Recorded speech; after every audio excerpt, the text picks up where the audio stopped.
এ ভাই, আপনার বিবেক জাগ্রত করেন। সুযোগ পেলেই যে ইসলামওয়ালা লোকগুলোর বিরুদ্ধে আজে বাজে কথা বলেন, কপালে খারাপই থাকলে তো টয়লেটের উপরেও মোড়া রাখতে পারে। কারণ the place of death is determined by Almighty Allah. তোমার মৃত্যু কোথায় হবে তুমি জানো না। দুইটা ঠোঁট আছে বলেই তো আলেম ওলামার বিরুদ্ধে খুলি, আলেম ওলামার বিরুদ্ধে কথা বলো, সুযোগ পাইলে ঘাড় মটকাবারও কথা বলো। আফসোস লাগে তোমার জন্য। তুমি কার ঘাড় মটকাবার কথা বলো? তুমি কার ঘাড় মটকাবার কথা বলো? ইন্নাল উলামা আওরাসাতুল আম্বিয়া। উলামায়ে কেরাম এরা সাতামাতামার কালুক নয়। উলামায়ে কেরাম হচ্ছেন আল্লাহর জমিনে নবীদের প্রতিনিধিত্বকারী।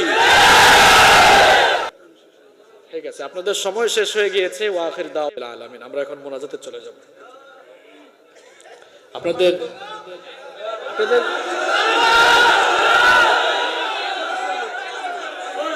শুনেন, কথা শুনেন। প্রশাসনিক সমস্যা আছে, 10টায় টাইম ছিল।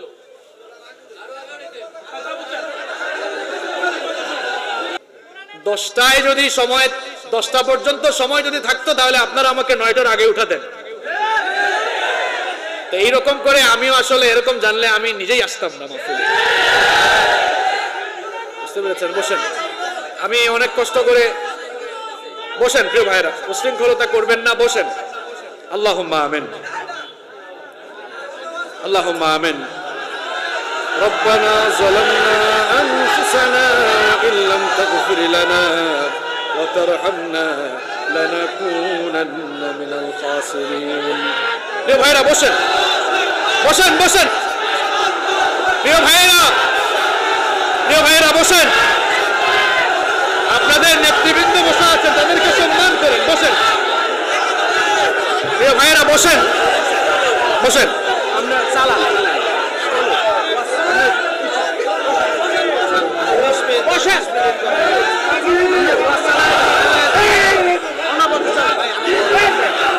বসেন,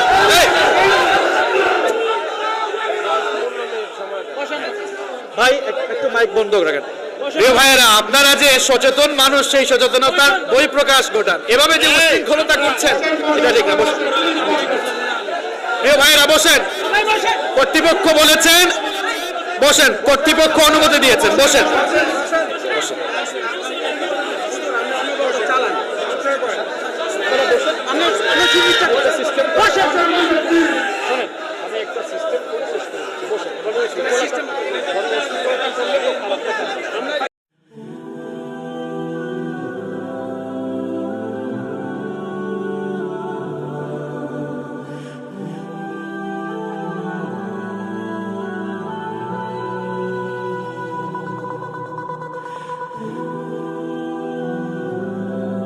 তোমার নেতা আমার নেতা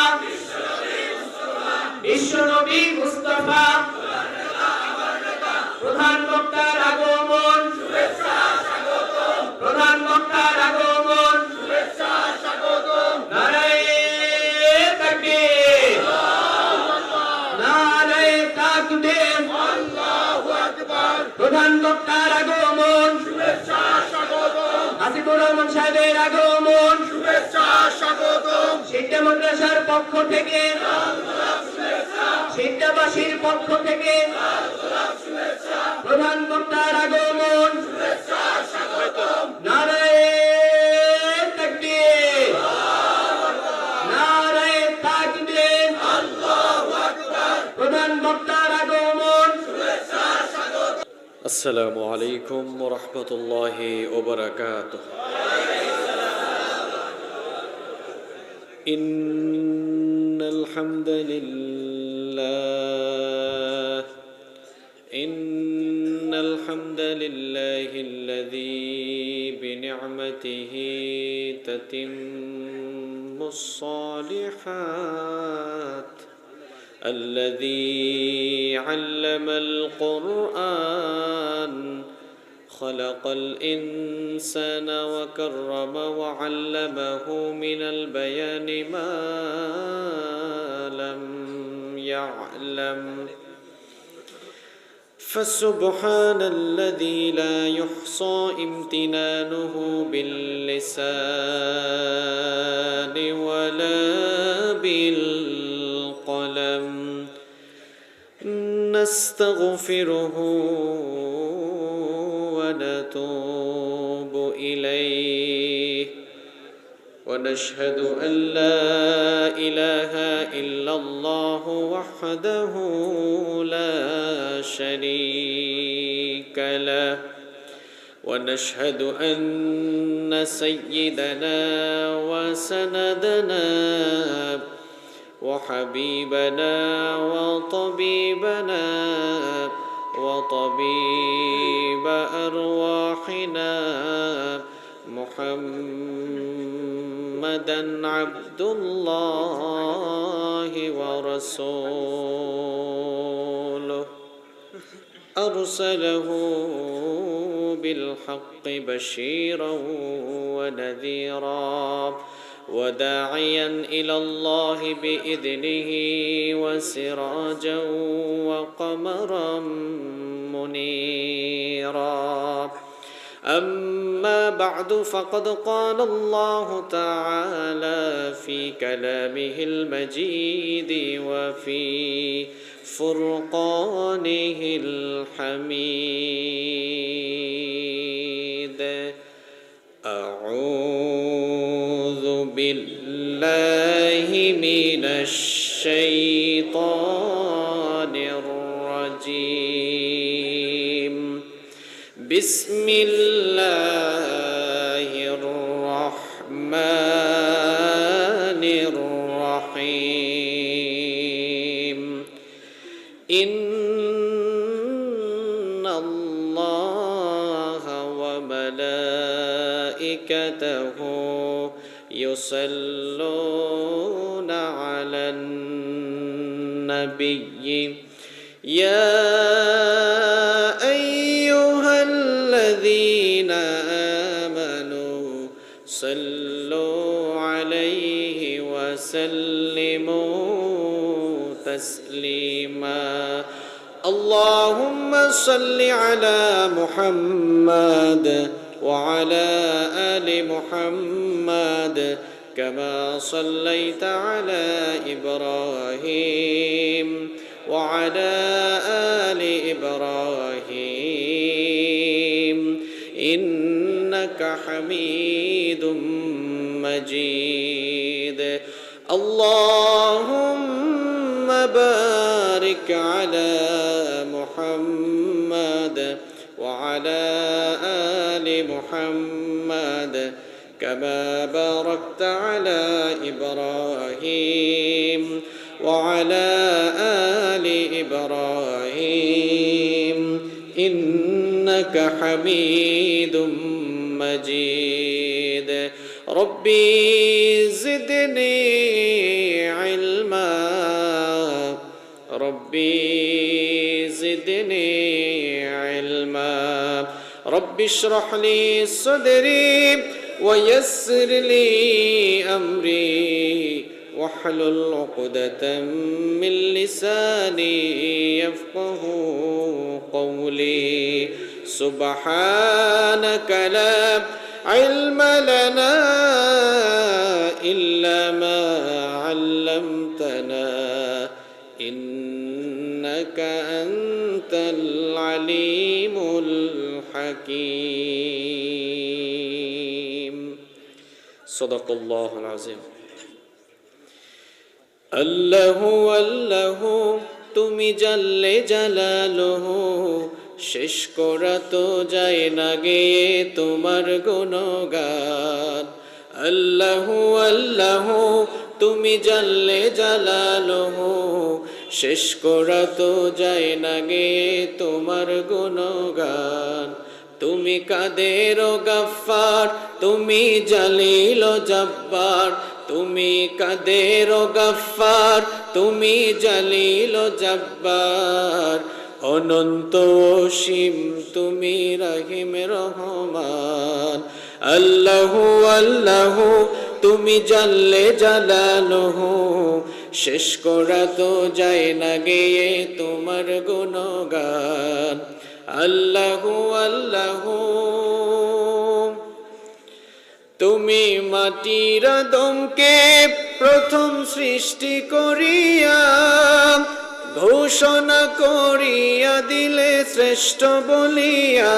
তুমি মাটির আদমকে প্রথম সৃষ্টি করিয়া ঘোষণা করিয়া দিলে শ্রেষ্ঠ বলিয়া।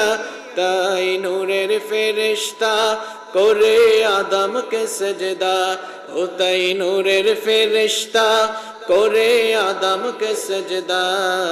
তুমি সবার চেয়ে দিলে মাটির মানুষকে সম্মান। আল্লাহু আল্লাহু তুমি জাল্লে জালালুহু, শেষ করা তো যায় না গেয়ে তোমার গুণগান। আল্লাহু আল্লাহু তুমি জাল্লে জালালুহু, শেষ করা তো যায় না গেয়ে তোমার গুণগান। আল্লাহু আল্লাহু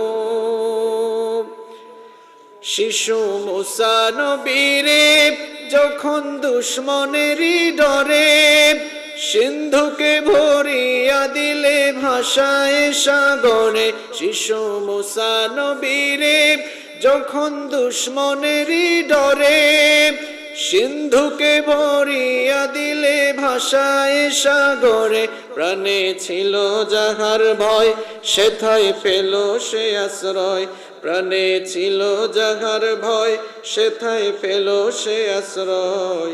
সেই দুশ্মনেরই হাতে তাহার বাঁচাইলে প্রাণ।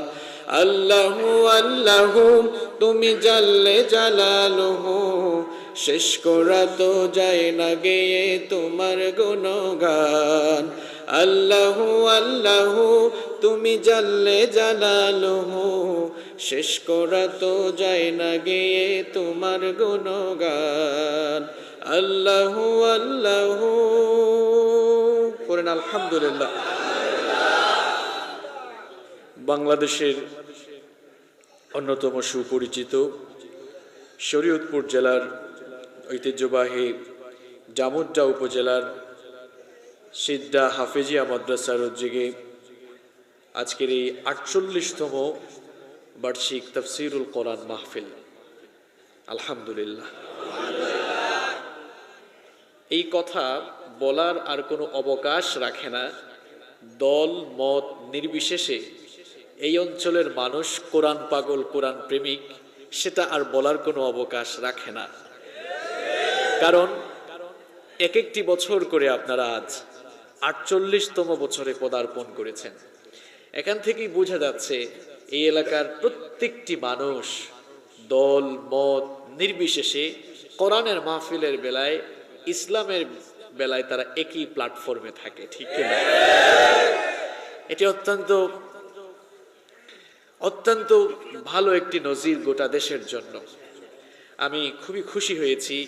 আমি যখনই দেখলাম মঞ্চে এসে আপনাদের এলাকার রাজনৈতিক নেতৃবৃন্দ এবং আপনাদের উপজেলার যারা দায়িত্বশীল বৃন্দ তারা নিজেরাই মাহফিলে উপস্থিত হয়েছেন। এই চিত্র যদি বাংলাদেশের সকল জায়গায় থাকতো, কোরআনের মাহফিলে উপজেলা ভাইস চেয়ারম্যান বসে আছেন, উপজেলা চেয়ারম্যান বসে আছেন, ইউনিয়ন পরিষদের চেয়ারম্যান সাহেব বসে আছেন, মেম্বার সাহেব বসে আছেন, এই চিত্র যদি বাংলাদেশের সব জায়গায় থাকতো তাহলে বিশ্বাস করেন ইসলাম বিরোধী শক্তি কোনোদিনও কোথাও মাথাচাড়া দিয়ে উঠতে পারত না। ওনারা উপস্থিত হয়ে প্রমাণ করেছেন ওনারা ইসলামকে ভালোবাসেন, কোরআনকে ভালোবাসেন। আল্লাহ তাআলা ওনাদেরকে কবুল করুন।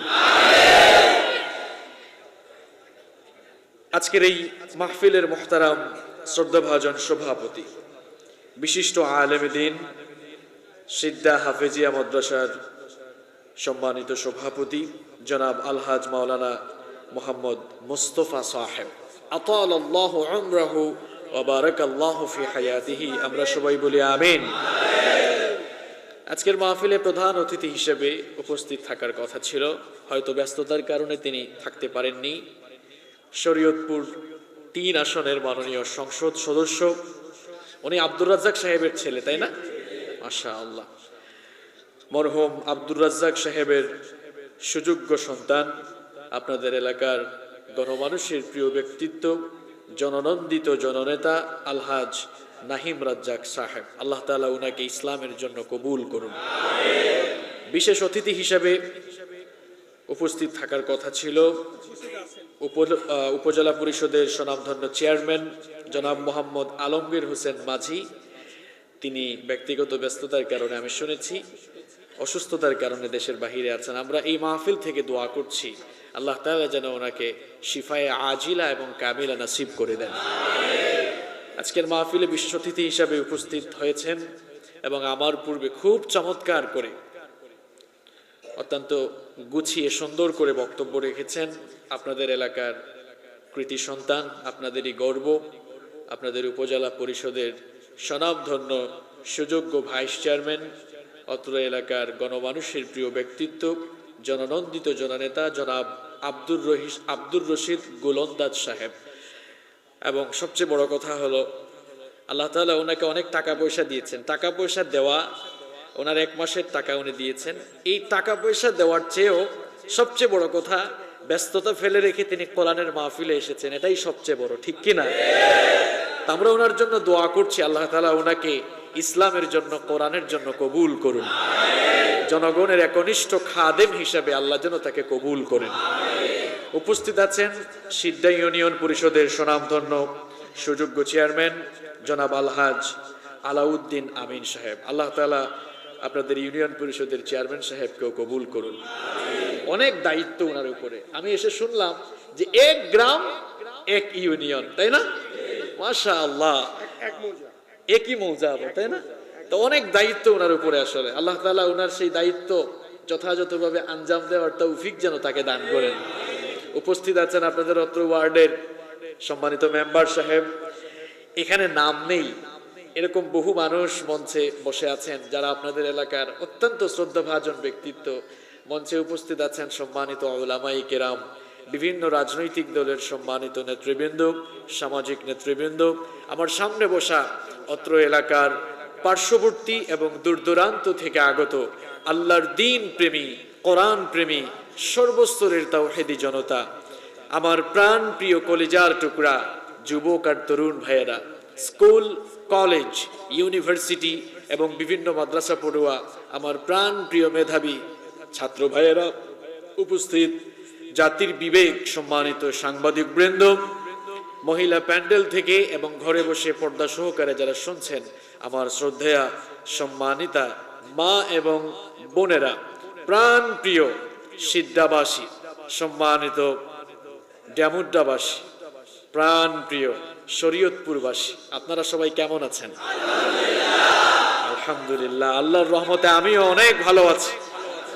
আপনাদের শরীয়তপুরের মানুষকে আমি অনেক ভালোবাসি। উহিব্বুকুম ফিল্লাহ, আমি আপনাদের সবাইকে আল্লাহর জন্য ভালোবাসি। আর শরীয়তপুরের মানুষ কোরআন পাগল, এটা নতুন করে ডিফাইন করার আর কোনো দরকার হয় না। আমি শরীয়তপুরে এর আগেও গত কয়েক বছর ধরে আমি আসি। আপনারা জানেন যে জাজিরায় একটি মাহফিলে আমি নিয়মিত আসি এবং এবছর 28-29 ডিসেম্বর আমি আসবো ইনশাআল্লাহ। আজকের এই মাহফিল যারা আয়োজন করেছেন, বিশেষ করে কোভিড-19 গোটা দুনিয়ার এই প্যান্ডামিক সিচুয়েশনে আপনারা এত রিস্কের ভেতরে থেকেও কোরআনের প্রতি যে ভালোবাসার বহিঃপ্রকাশ ঘটিয়েছেন, আল্লাহ যেন এই ভালোবাসাকে কবুল করেন। আপনাদের এলাকার সমস্ত বালা মুসিবত, বিপদ আপদ যেন আল্লাহ এর মাধ্যমে দূর করে দেন। এই মাহফিল বাস্তবায়নের জন্য প্রশাসন থেকে নিয়ে শুরু করে, রাজনৈতিক নেতৃবৃন্দ থেকে নিয়ে শুরু করে সকল স্তরের মানুষ যারা সহযোগিতা করেছেন, আল্লাহ তাআলা যেন সকলকে উত্তম জাযা দান করেন। এই মাহফিলে আমরা যারা এসেছি, আল্লাহ তাআলা যেন আমাদের সকলের জীবনের গুনাহগুলো মাফ করে দেন। এই সিদ্ধা হাফিজিয়া মাদ্রাসা, এই মাদ্রাসাটিকে যেন আল্লাহ তাআলা কবুল করেন। এই মাদ্রাসার মুহতামিম সাহেব, নায়েবে মুহতামিম সহ মাদ্রাসার সম্মানিত শিক্ষক মণ্ডলী, মাদ্রাসার আমার প্রিয় ছাত্র ভাইরা যারা হিফজ কমপ্লিট করেছে, আজকে তাদেরকে হিফজ কনভোকেশন না দেওয়া গেলেও আপনারা আপনাদের সামর্থ্যের আলোকে তাদেরকে পুরস্কৃত করেছেন। এটি সোসাইটির জন্য, একটি কমিউনিটির জন্য একটি বেস্ট এক্সাম্পল বলবো আমি। এটি একটি উত্তম দৃষ্টান্ত। আমরা আমরা কোরআনের হামেল যারা, কোরআনের হাফেজ যারা, তাদেরকে আমরা সম্মান করি না, তাদের প্রতি আমাদের শ্রদ্ধাবোধ জাগ্রত হয় না। কিন্তু আপনারা আজ যে কাজটি করেছেন এটি অনেকের জন্য দৃষ্টান্ত হয়ে থাকবে ইনশাআল্লাহ। কোরআনের হাফেজ যারা, এদের মর্যাদা আল্লাহর কাছে কম না বেশি? উচিত ছিল এদেরকে একটা কনভোকেশন প্রোগ্রামের আয়োজন করে বিভিন্ন বিশ্ববিদ্যালয়ে অনার্স মাস্টার্স কমপ্লিট করার পর ডিগ্রিধারীদেরকে যেভাবে কনভোকেশন দেওয়া হয়, আমার দেশের হাফেজে কোরআনদেরকে যদি তাদের হিফজ কমপ্লিট করার পর তাদেরকেও কনভোকেশন দেওয়া হয়, তাহলে দেখবেন অন্যান্য গার্ডিয়ানরা তাদের ছেলেদেরকে হাফেজ বানাতে চাইবে। আপনারা যে প্রচেষ্টা, যে প্রয়াস, আপনারা আপনাদের সাধ্যের আলোকে যে প্রচেষ্টা আপনারা করেছেন, আল্লাহ তাআলা যেন সেটাকে কবুল করেন। এই মাদ্রাসার প্রত্যেকটি শিক্ষার্থীকে আল্লাহ তাআলা বড় আলেম বানিয়ে দেন। সম্মানিত ভাইয়েরা, আমি খুব বেশিক্ষণ লম্বা চড়া কথাবার্তা বলি না, খুব অল্প স্বল্প কিছু কথা বলবো। জায়গা না পেয়ে অনেক ভাইরা দাঁড়িয়ে আছেন, এজন্য আরো সংক্ষেপ করব। শেষ পর্যন্ত আপনারা থাকবেন তো ইনশাআল্লাহ? আমি আজকে প্রত্যেকটি কথা আপনাদের বিবেকের উপরে ছেড়ে দেব, এজন্য বিবেককে জাগ্রত রাখতে হবে। প্রিয় ভাইয়েরা, আজকের এই মাহফিলটিকে যেন আল্লাহ তাআলা আমাদের সকলের জন্য কিয়ামতের দিন নাজাতের ওয়াসিলা বানিয়ে দেন, আমরা বলি আমিন। সম্মানিত ভাইয়েরা, আপনারা মেহমান বাড়িতে এসে নিজের বাড়ির খবর ভুলে গিয়েছেন। মেহমান বাড়িতে এসে নিজের বাড়ির খবর ভুলে গেলে ওই লোকটা যেমন গন্তব্যহীন হয়ে পড়ে, ঠিক তেমনি ভাবে দুনিয়ার এই ক্ষণস্থায়ী জীবনের ক্ষণস্থায়ী মুসাফিরখানা, মেহমানখানা এসে কেউ যদি তার ডেস্টিনেশনকে ভুলে যায়, তাহলে তার মতো গন্তব্যহীন মানুষ, গাফেল মানুষ পৃথিবীতে আর কেউ হতে পারে না। আমি বক্তব্য শুরুই করলাম আপনাদের বিবেকবোধ জাগ্রত করার মতো একটি কথা দিয়ে। আমি বললাম যে আপনারা প্রত্যেকেই, কিংবা আমরা ম্যাক্সিমাম মানুষ পথ হারিয়ে ফেলেছি, আমাদের ডেস্টিনেশন আমরা ভুলে গিয়েছি। মেহমান বাড়িতে এসে আমরা নিজের বাড়ির খবর ভুলে গিয়েছি। প্রশ্ন হচ্ছে, মেহমান বাড়ি কোনটা আর নিজের বাড়ি কোনটা? আমাদের নিজের বাড়ি হচ্ছে জান্নাত। আমাদের নিজের বাড়ি কি? আপনাকে আমরা প্রশ্ন করি, আপনার বাড়ি কোথায়? কই হুজুর, ওই যে দেখা যায় ইটালিয়ান টাইলস দিয়ে সুন্দর করে একটি বাড়ি বানানো, এই বাড়িটা আমার বাড়ি। আপনার বাবাকেও মানুষ প্রশ্ন করত, আপনার বাড়ি কোথায়? আপনার বাবাও কিন্তু আপনার মতো জবাব দিত, ওই যে ইটালিয়ান স্টাইল করা বাড়ি দেখা যায়, ওই বাড়িটা আমার বাড়ি। সারা জীবন মৃত্যুর আগ পর্যন্ত আপনার বাবা এলাকার মানুষজনকে বলতো এটা তার বাড়ি। বাড়ি বাড়ি করতে করতে এই বাড়ি থেকে চিরজনমের জন্য বের হয়ে আসল বাড়ি কবরে তার জায়গা হয়েছে। যেই বাড়িকে আপনি আপনার বাড়ি বলছেন, এটা আপনার বাড়ি নয়, কবর হচ্ছে আপনার আসল বাড়ি। এজন্য বলছি, আপনি নিজের বাড়ির খবর ভুলে গিয়েছেন। নিজের বাড়ির খবর নাই আপনার। যেখানে এসেছেন আপনি, এটা মেহমান বাড়ি, এই দুনিয়া মেহমান বাড়ি আপনার। এটার এক্সাম্পল আমি কিভাবে দেব? এটা হচ্ছে ওয়েটিং রুমের মতো। আমরা যখন দেশের বাহিরে যাই, এয়ারপোর্টে আমরা ইমিগ্রেশন কমপ্লিট করার পর ওয়েটিং রুমে ফ্লাইটের জন্য ওয়েট করি, ঠিক কিনা? ওয়েটিং রুমটাতে আপনি ততক্ষণ থাকবেন ফ্লাইট যতক্ষণ না শুরু হয় তার আগ পর্যন্ত।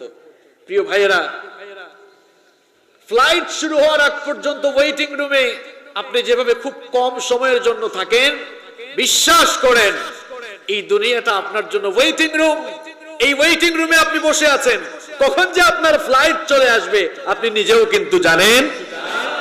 এজন্য বলেছি, আপনি তো আপনার নিজের বাড়ির খবর ভুলে গিয়েছেন। মেহমান বাড়িতে এসে মেহমান বাড়ির উপরেই চেপে বসে আছেন। মেহমান বাড়িতে বেশি দিন থাকলে যার বাড়িতে আপনি গিয়েছেন সেও কিন্তু আপনার উপরে বিরক্ত হয়ে যাবে। নিজের গন্তব্যকে ভুলে গেলে চলবে না। কোথা থেকে এসেছেন, কিভাবে এসেছেন, আর কোথায় যাবেন, এটা একটু চিন্তা করেন। কোথায় ছিলেন আপনি, কিভাবে এসেছেন, একটু চিন্তা করেন। কোথায় ছিলেন, কিভাবে আপনি এসেছেন, এই বিষয়টা নিয়ে চিন্তা করেন। কোরআনে কারীমের ৭৬ নম্বর সূরা সূরাতুল ইনসানের প্রথম আয়াতে আল্লাহ তাআলা বলছেন, হাল আতা আলাল ইনসানি হিনুম মিনাদ দাহরি লাম ইয়াকুন শাইআম মাযকুরা। মানুষের জীবনে কি এমন একটি সময় ছিল না যখন সে উল্লেখযোগ্য বিষয় বা উল্লেখযোগ্য বস্তু হিসাবে পরিগণিত ছিল না? আমার আপনার কোনো নাম ছিল না, অস্তিত্ব ছিল না, নাম ছিল না, ঠিকানা ছিল না, ঘরবাড়ি ছিল না, কিছুই ছিল না। অস্তিত্বহীন অবস্থা থেকে কিভাবে আপনার অস্তিত্ব হলো, কিভাবে দুনিয়াতে আসলেন? কোরআনে কারীমের 23 নম্বর সূরা সূরাতুল মুমিনুনের 12 নম্বর আয়াত থেকে আল্লাহ পাক সুন্দর করে বলছেন, ওয়ালাকাদ খালাকনাল ইনসানা মিন সুলালাতিন মিন তিন সুম্মা জাআলনাহু নুতফাতান ফি ক্বারারিম مكين ثم خلقنا النطفة علقة فخلقنا العلقة مضغة فخلقنا المضغة عظاما فكسونا العظام لحما আল্লাহ পাক বলেন, আমি তোমাদেরকে মাটির নির্যাস থেকে বানিয়েছি। পুরুষের স্পাম আর মহিলাদের অভাব, এই দুটোকে মিলে এক ফোঁটা নাপাক পানি থেকে আমি তোমাকে পয়দা করেছি।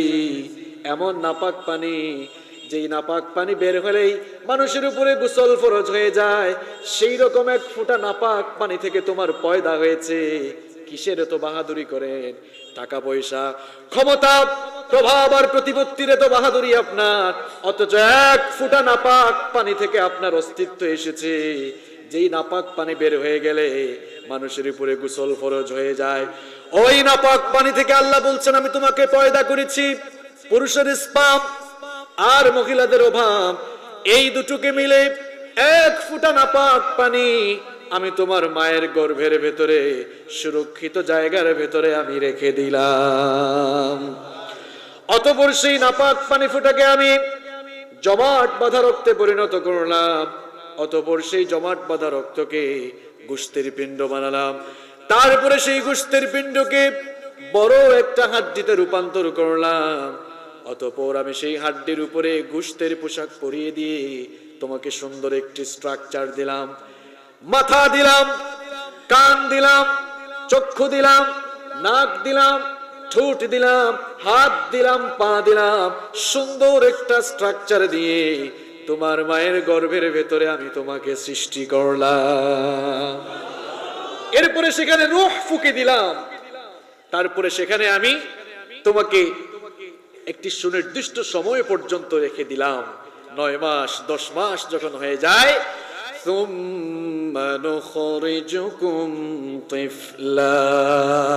এরপরে আমি তোমাকে বাচ্চার আকারে তোমার মায়ের পেটের ভেতর থেকে বের করে এই দুনিয়াতে নিয়ে এসেছি। সুবহানাল্লাহ। ভালো করে শোনেন, কোথায় ছিলেন আপনি? এত ফডর ফডর যে করেন আপনি, এত ফডর ফডর, এত অহংকার, এত দাপট, কোথায় ছিলেন চিন্তা করেন। আপনার নামটাও নাম ছিল না।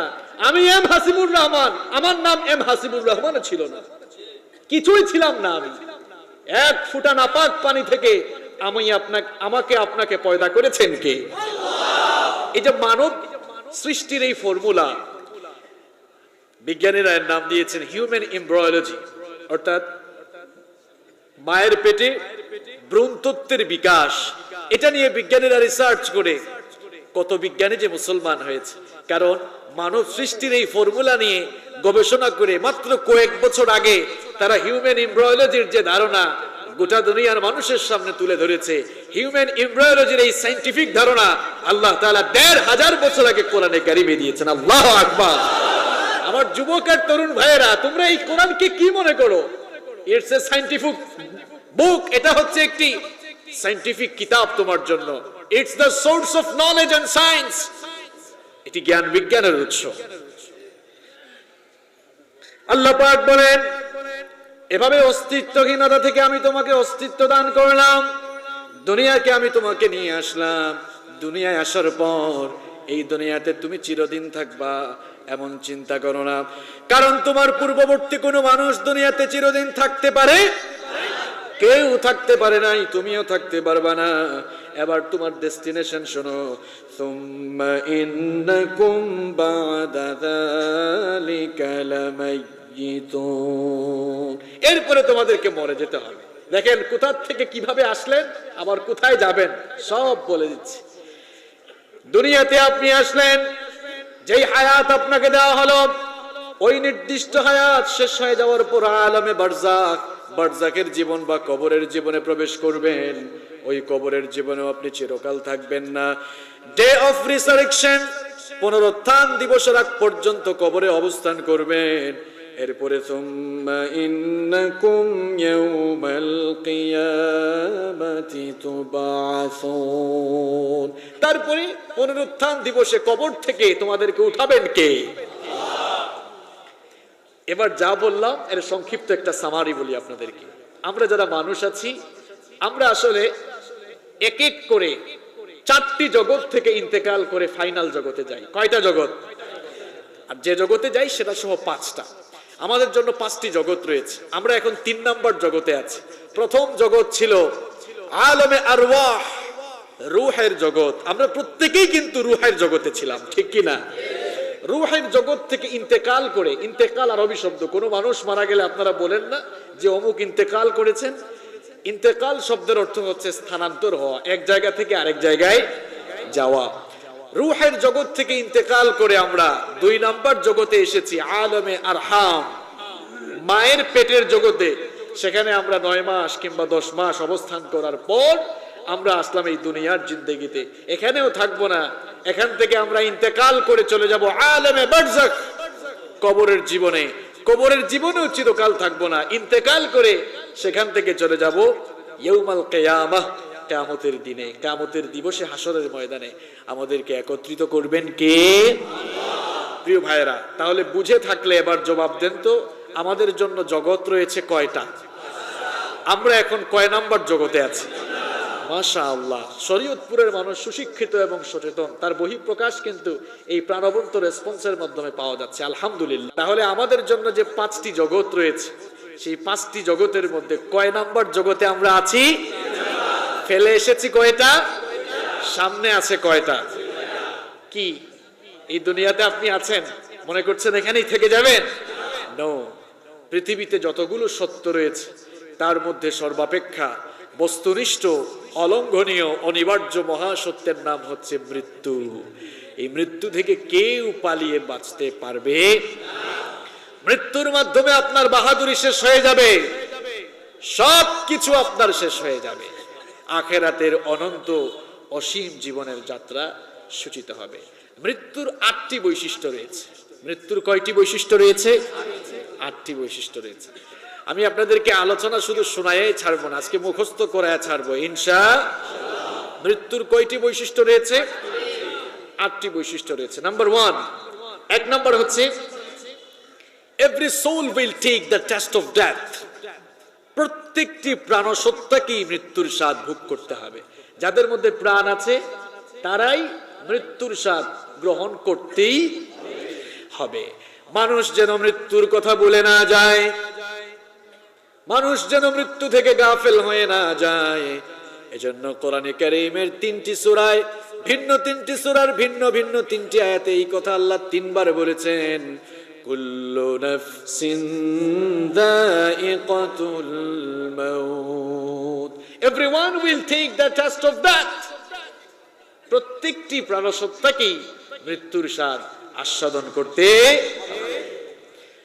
আরবের একজন প্রখ্যাত কবি, তিনি তার কবিতায় খুব চমৎকার করে বলেছেন, আল মাউতু কাসুন কুল্লু নাসিন শারিবুন, আল মাউতু কাসুন কুল্লু নাসিন শারিবুন, ওয়াল কবরু বাইতুন কুল্লু নাসিন দাখিলুন। মৃত্যু এটি এমন একটি পেয়ালা, যেই পেয়ালায় সবাই ওই পেয়ালা পান করতে হবে। আর কবর এমন একটি বাড়ির নাম, যেই বাড়িতে সকলকেই ঢোকা লাগবে।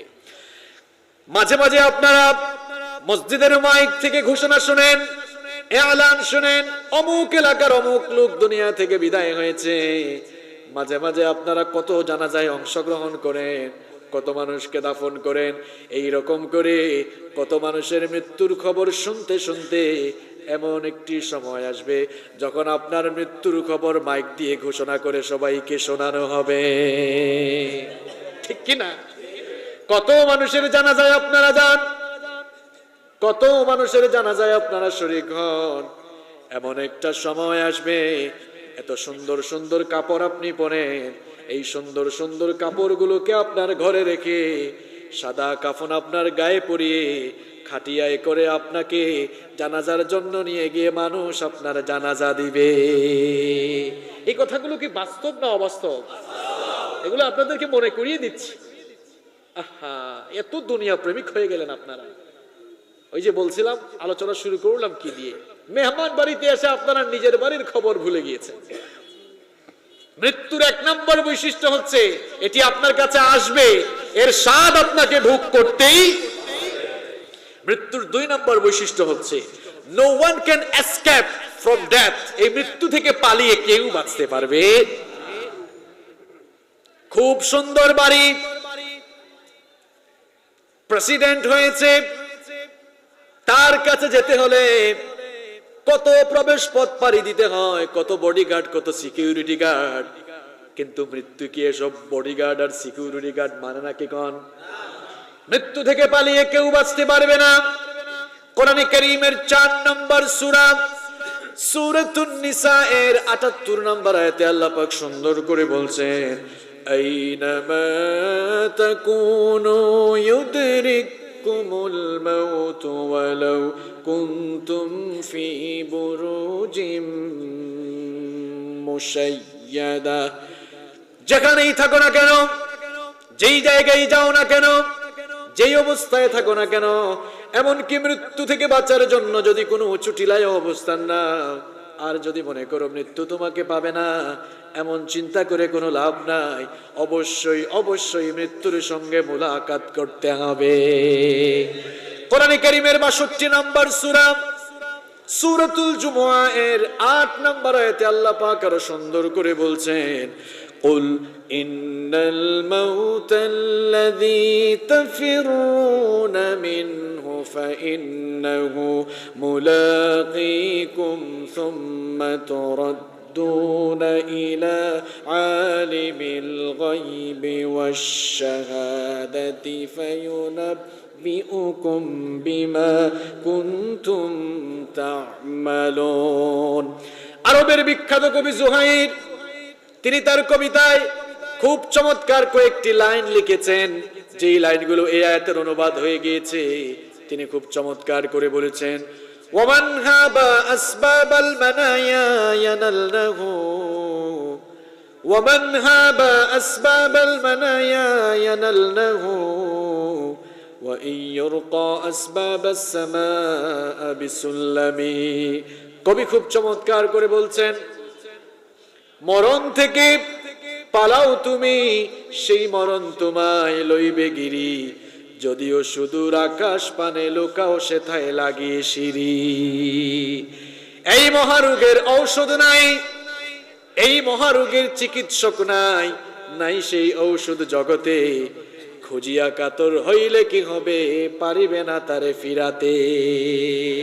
মৃত্যুর কোনো ট্যাবলেট আছে? কোনো মেডিসিন আছে? মৃত্যুর কোনো মেডিসিন থাকলে মানুষ সব মেডিসিন বাদ দিয়ে মৃত্যুর মেডিসিন আগে খেয়ে ফেলতো। কারণ মানুষ তো মরতে চায় না, মরতে চায় বাঁচার জন্য কত কিছু করে। কিন্তু যত কিছুই করেন না কেন, মৃত্যু থেকে আপনি বাঁচতে পারবেন। সুলাইমান আলাইহিস সালামের এক মন্ত্রী মরতে চায় না, মরতে চায় না। সুলাইমান আলাইহিস সালাম, যিনি তার শ্রদ্ধেয় বাবা দাউদ আলাইহিস সালামের কাছ থেকে মাত্র 13 বছর বয়সে বাদশাহী লাভ করেছিলেন। আর সুলাইমান আলাইহিস সালামকে আল্লাহ তাআলা মুজিজা দিয়েছিলেন। বাতাসকে আল্লাহ তার আদেশের অনুগত করে দিয়েছিলেন। বাতাস তার কথা মানতো, জিনরাও তার কথা শুনতো। বায়ুকেও আল্লাহ তার আদেশের অনুগত করে দিয়েছিলেন। সাইয়েদনা সুলাইমান আলাইহিস সালাম এক মজলিসে বসে আছেন, তার মন্ত্রীও তার সাথে বসে আছেন। এমন সময় এক আগন্তুক লোক প্রবেশ করে সাইয়েদনা সুলাইমান আলাইহিস সালামকে সালাম করলো। সুলাইমান আলাইহিস সালাম সালামের জবাব দিয়ে তার সাথে কথাবার্তা বলছেন, কিন্তু ওই লোকটা, আগন্তুক লোকটা ওই মন্ত্রীর দিকে বারবার তাকায়। কথাবার্তা শেষ করে যখন লোকটা চলে গেল, সুলাইমান আলাইহিস সালামের মন্ত্রী বলল, ওগো আল্লাহর নবী সুলাইমান, কিছুক্ষণ আগে আপনার কাছে যে এই লোকটি এসেছিল, এই লোকটাকে তো চিনলাম না, জীবনে কখনো এই লোকটাকে আমি দেখি নাই। সাইয়েদনা সুলাইমান আলাইহিস সালাম তখন বললেন, ওগো আমার মন্ত্রী শোনো, উনি কোনো সাধারণ মানুষ নয়, মালাকুল মাউত। সাধারণ মানুষের বেশ ধরে আমার কাছে এসেছিলেন কিছু কথাবার্তা বলার জন্য। মন্ত্রী তখন বললেন, ওগো আল্লাহর নবী সুলাইমান, এই লোকটা আমার দিকে এমন ভাবে তাকিয়েছে, আমার কলিজা পর্যন্ত কেঁপে উঠেছে। এই লোকটাকে যদি আমি আবার দেখি তাহলে আমি ঠিক থাকতে পারবো না। বাতাস তো আপনার হুকুম মানে, বাতাসকে একটু অর্ডার করেন, বাতাস যেন আমাকে এখান থেকে হিন্দুস্তানের কোন দূরবর্তী জায়গায় রেখে আসে। সাইয়েদনা সুলাইমান আলাইহিস সালাম বাতাসকে অর্ডার করলেন। সুলাইমান আলাইহিস সালামের অর্ডার মোতাবেক বাতাস এবার সেই মন্ত্রীকে হিন্দুস্তানের কোন দূরবর্তী জায়গায় রেখে আসলো। পরবর্তী দিন যখন মালাকুল মাউত সুলাইমান আলাইহিস সালামের সাথে পুনরায় সাক্ষাতের জন্য আসলেন, সুলাইমান আলাইহিস সালাম বললেন, ওগো মালাকুল মাউত, গতকাল তুমি যখন আমার কাছে এসেছিলে আমার মন্ত্রীর দিকে এরকম করে তাকিয়েছো কেন? আমার মন্ত্রী বেচারা তো খুব ভয় পেয়েছে। মালাকুল মাউত তখন বললেন, ওগো আল্লাহর নবী সুলাইমান, লোকটাকে আপনার কাছে দেখেই আমি অবাক হয়ে গেলাম, কারণ আল্লাহ আমাকে আদেশ দিয়েছেন বিকাল বেলা এই লোকটার জান আমি হিন্দুস্তান থেকে কবজ করব, কিন্তু আমি অবাক হয়ে গেলাম সকালবেলা এই লোকটা আপনার পাশে কি করে, কেমনে তাকে আমি বিকাল বেলা হিন্দুস্তানে পাবো? সুলাইমান আলাইহিস সালাম এই কথা শুনে বললেন, ওগো মালাকুল মাউত, তোমার থাবা থেকে বাঁচার জন্য আমার এই মন্ত্রী আমাকে বলেছিল হিন্দুস্তান পর্যন্ত যেন পাঠিয়ে দেই, কিন্তু হিন্দুস্তান পর্যন্ত গিয়েও তো কোনো লাভ হলো না, তোমার থাবা থেকে সে রেহাই পেল না। রেহাই পাবেন আপনি? রেহাই পাবেন? কিসের বডিগার্ড আর কিসের সিকিউরিটি গার্ড? মালাকুল মাউতের এক থাপ্পড়ে সবকিছু শেষ, ঠিক কি না? সব পাওয়ার শেষ আপনার। প্রেসিডেন্টগিরি, মন্ত্রীগিরি, এমপিগিরি, চেয়ারম্যানগিরি, মেম্বারগিরি, বাহাদুরি, টাকার অহংকার, ক্ষমতার অহংকার, সবকিছু মালাকুল মাউত একেবারে মাটির সঙ্গে মিশিয়ে দেবে। মৃত্যুর 2 নাম্বার বৈশিষ্ট্য হচ্ছে এই থাবা থেকে কেউ রেহাই পাবে। মৃত্যুর 3 নাম্বার বৈশিষ্ট্য হচ্ছে no one can leave from that পোর। মৃত্যুর এই ভয়ঙ্কর থাবা থেকে একটা মানুষও রেহাই পাবে। মৃত্যু থেকে কেউ যদি রেহাই পেতেন তাহলে এই পৃথিবীতে এক শ্রেণীর মানুষরাই পেতেন, তারা হচ্ছেন আল্লাহর নবীরা। তারা কারা? আল্লাহর নবীদেরকে অপশন দেওয়া হয়েছিল, কিন্তু প্রত্যেক নবীরাই মৃত্যু অপশনটাকে চুজ করেছেন এজন্যই কারণ মৃত্যুর মাধ্যমেই তো মালিকের সাক্ষাৎ পাওয়া যায়, ঠিক কি না? কোন কিসসা কাহিনী নয়, সরাসরি বুখারী শরীফ থেকে শোনাচ্ছি। আল্লাহর নবী সাইয়েদনা মূসা আলাইহিস সালাম নরম নবী না গরম নবী? এত গরম যে ফেরাউনের বংশের এক লোককে এক থাপ্পড় দিয়ে দুনিয়া থেকে বিদায় করে দিয়েছেন। আল্লাহু আকবার! কেমন গরম নবী চিন্তা করেছেন? আর মূসা আলাইহিস সালাম কেমন নবী, কথা বলতেন কার সাথে? ওয়া কাল্লামাল্লাহু মূসা তাকলিমা।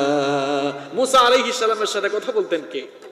মূসা আলাইহিস সালাম মাঝে মাঝে আল্লাহকে এমন এমন প্রশ্ন করে বসতেন। একদিন বললেন, আল্লাহ তুমি নাকি ঘুমাও না?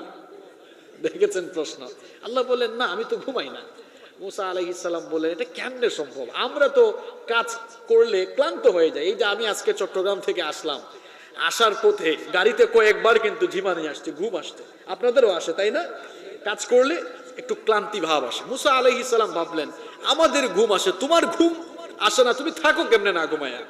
আল্লাহ তাআলা বলেন, আওয়ালাম তুমিন, তুমি কি বিশ্বাস করো না? তিনি বললেন, বালা, অবশ্যই বিশ্বাস করি, কিন্তু যদি এটা জানতে পারতাম তাহলে কলিজাটা ঠান্ডা হয়ে। আল্লাহ পাক বললেন, ঠিক আছে বুঝাচ্ছি, দাঁড়াও। তিনি বললেন, ওগো আমার নবী মূসা, 1 গ্লাস পানি নিয়ে আসো। কি নিয়ে আসো? মূসা আলাইহিস সালাম বলেন, আল্লাহ বললাম তুমি কেমনে না ঘুমায় থাকো আমি সেটা দেখবো, তুমি তো উল্টা বলতেছো পানি আনবো। পানি আনবো কেন? আল্লাহ বললেন, এত কথা বইল না, যা বলছি যা বলেছি তাই করো।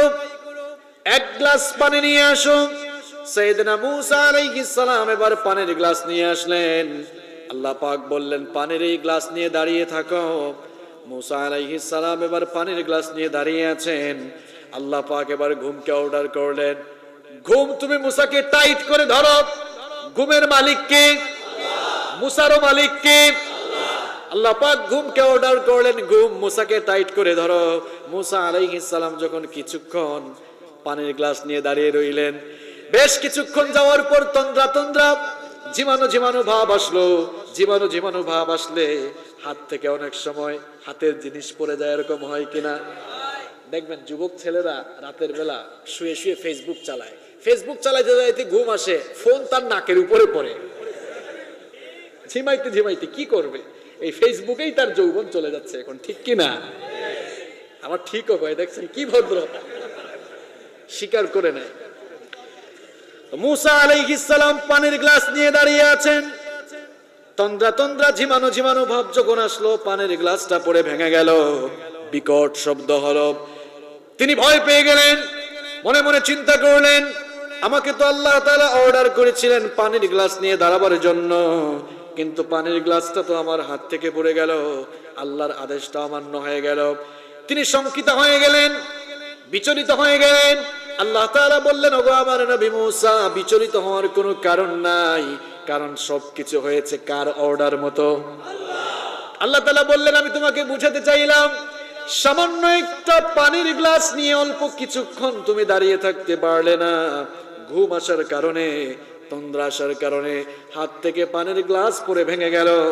এখন আমার নবী মূসা, তুমি আমাকে বলো, তোমার মতো আমিও যদি গোটা বিশ্বজগৎকে আমার কুদরতি হাতের মুঠায় নিয়ে তোমার মতো ঘুমিয়ে যাই, তাহলে তো গোটা বিশ্ব জগৎ আমার হাত থেকে পড়ে ধ্বংস হয়ে যাবে। আল্লাহু আকবার। লা তাখুযুহু সিনাতুন ওয়ালা নাওম। ঘুম তো দূরের কথা, কোন তন্দ্রাও তাকে স্পর্শ করতে পারে, কারণ ঘুমকেই সৃষ্টি করেছেন কে? আপনারা কিন্তু মাঝে মাঝে, আমি পার্কিং এ গেলে লাইন ছেড়ে দিয়েন না। পার্কিং বুঝেন তো আপনারা? ঢাকায় গেলে মাঝে মাঝে আপনারা গাড়ি পার্কিং করে একটু রেস্ট করেন না? এটা কিন্তু পার্কিং, লাইন ভুলে যাইয়েন না। কোন জায়গায় ছিলাম মনে আছে তো? মূসা আলাইহিস সালামের ঘটনা শোনাচ্ছিলাম বুখারী শরীফ থেকে। খুব গরম নবী, তাই না? মূসা আলাইহিস সালামের মৃত্যুর সময় হয়ে গেল, মালাকুল মউত হাজির হয়ে গেলেন। মালাকুল মউত যখন হাজির হলেন, মূসা আলাইহিস সালাম বললেন, মান আনতা, তুমি কে? মালাকুল মউত অবাক, আমাকে আজ পর্যন্ত কোনো মানুষ তুমি কে বলার সাহস পায় না। মূসা এটা কেমনে কয়? আমার চিনো না, আমি মালাকুল মউত। মূসা আলাইহিস সালাম বললেন, তো মালাকুল মউত হচ্ছে তো কি হয়েছে? কি হয়েছে?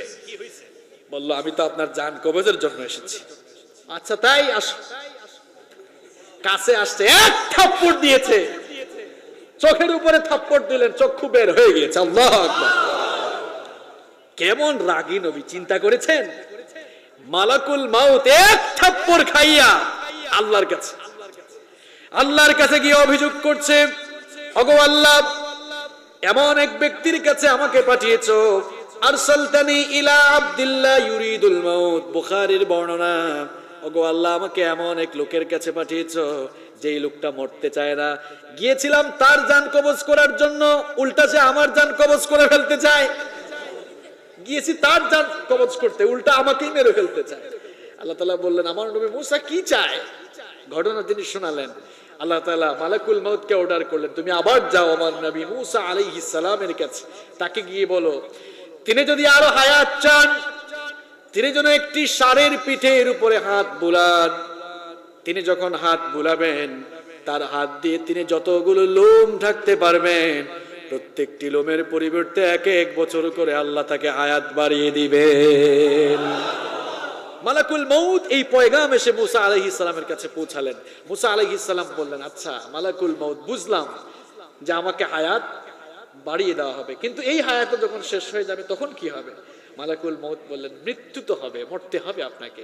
মূসা আলাইহিস সালাম তখন বললেন, যেহেতু মরতেই হবে, দেরি করতে চাই না, আমার রূহটা কবজ করো, আমার মালিকের সাথে আমি দিদার লাভ করতে চাই। আল্লাহু আকবার। এই কথাটি, এই ঘটনাটি যে প্রসঙ্গে নিয়ে আসলাম, মৃত্যুর 3 নম্বর বৈশিষ্ট্য আপনাদেরকে বলছিলাম, মৃত্যু থেকে কেউ রেহাই পায় না।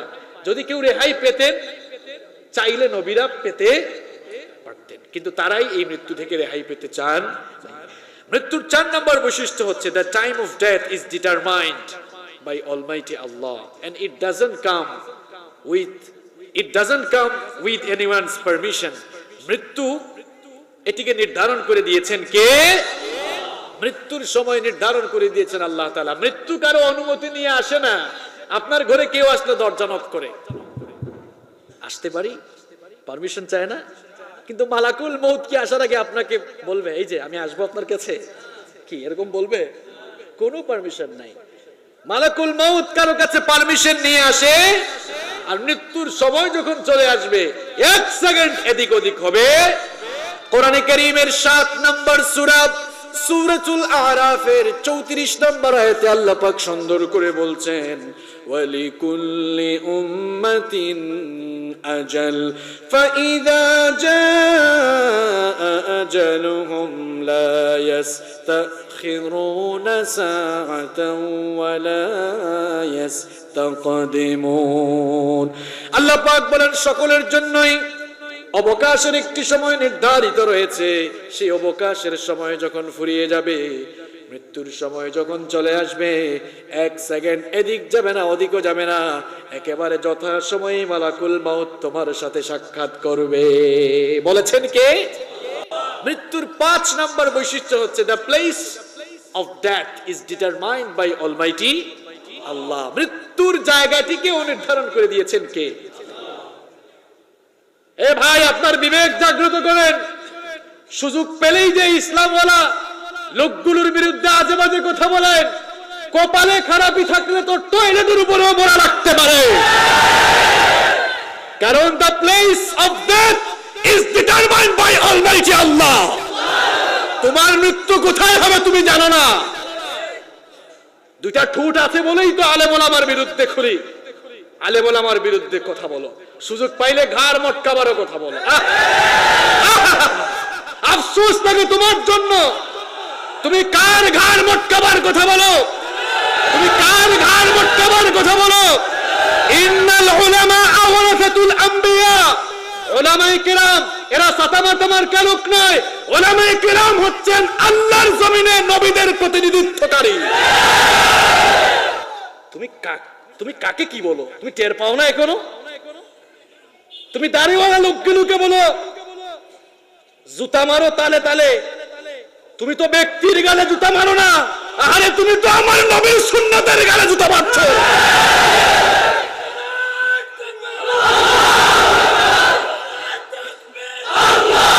ভাইরা থামেন,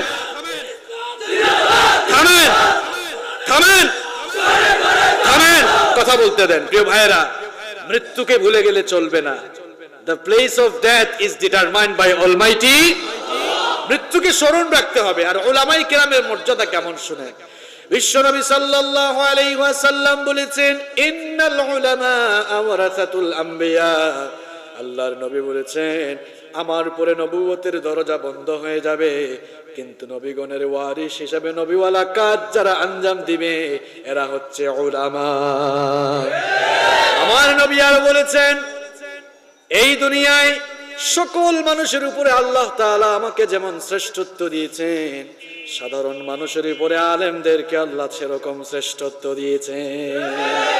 আমার নবী আরো বলেছেন আকাশের মধ্যে, মহাশূন্যে আকাশের মধ্যে তোমরা যে তারকারাজি দেখো, তারকারাজির চেয়ে চাঁদের যেমন আলাদা শ্রেষ্ঠত্ব রয়েছে, তেমনি আম পাবলিকের উপরে, আম জনতার উপরে আলেমদেরকে আল্লাহ শ্রেষ্ঠত্ব দিয়ে দিয়েছেন।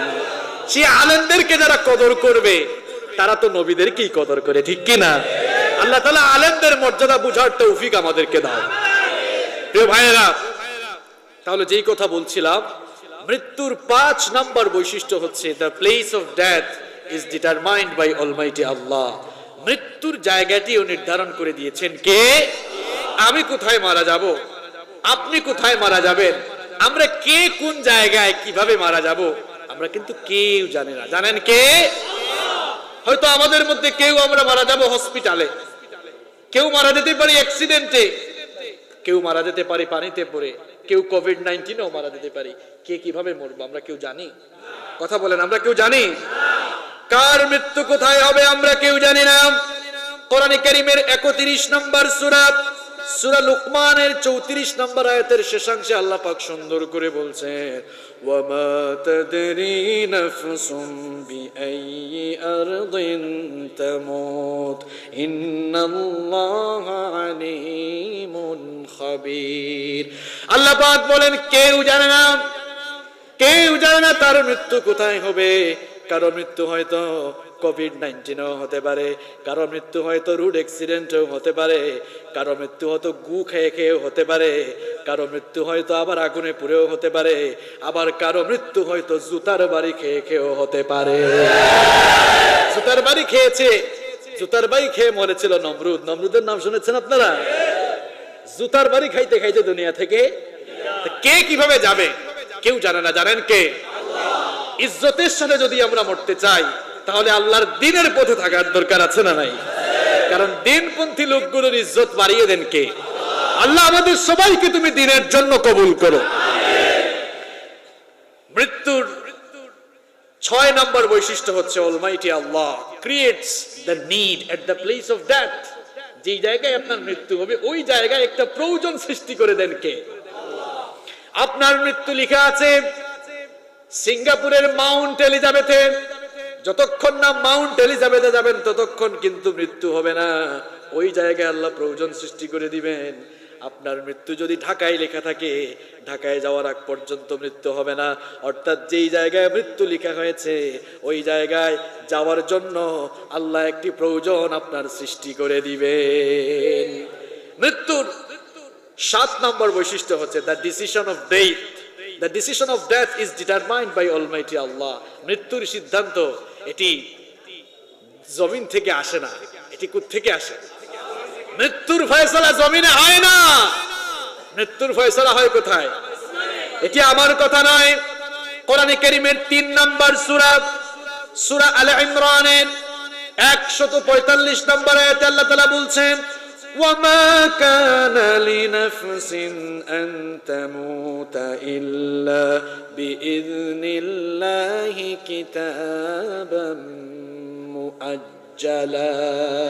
আল্লাহ পাক বলেন, আল্লাহ তাআলা বলেন যে কোন নফস কোন আত্মা জানে না, কোন নফস কোন আত্মা জানে না কোথায় সে মারা যাবে। আর আল্লাহর পারমিশন ছাড়া, আল্লাহর অনুমতি ছাড়া কারো মৃত্যু হবে। وَأَنَّهُ هُوَ أَمَاتَ وَأَحْيَا। ভালো করে শুনেন আজকে, তিনি হচ্ছেন জন্মদানকারী, তিনি হচ্ছেন মৃত্যু দানকারী। এজন্য ঈমানদাররা আল্লাহ ছাড়া কাউকে ভয় করে। যারা আল্লাহকে ভয় করে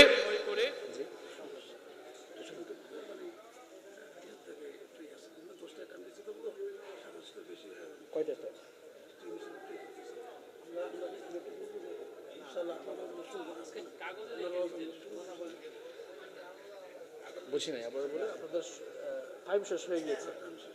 ঠিক আছে, আপনাদের সময় শেষ হয়ে গিয়েছে। ওয়া আখির দাওয়াতুল আলামিন। আমরা এখন মোনাজাতে চলে যাব।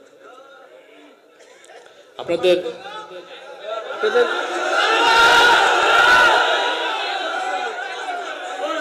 শুনেন, কথা শুনেন, প্রশাসনিক সমস্যা আছে। 10টায় টাইম ছিল। কথা বুঝেন।